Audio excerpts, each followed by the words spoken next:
жизни есть ошибки, которые легко исправить, а есть те, которые лучше не допускать. В комнате, где работает газовый котел, колонка или плита, спать нельзя. Нельзя использовать газовую плиту для отопления помещений.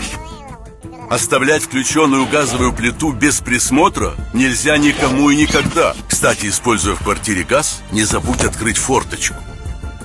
Если вдруг цвет газового пламени меняется на желтый, это опасно. Ремонтировать газовые приборы самостоятельно нельзя. И, конечно, ни в коем случае нельзя устанавливать их своими силами. При ощутимом запахе газа нужно срочно открыть окна, покинуть помещение и вызвать службу газа. А чтобы ничего не случилось, 1 раз в год газовые приборы должны проверять специалисты газовой службы. Ошибки можно исправить, но лучше запомнить правила.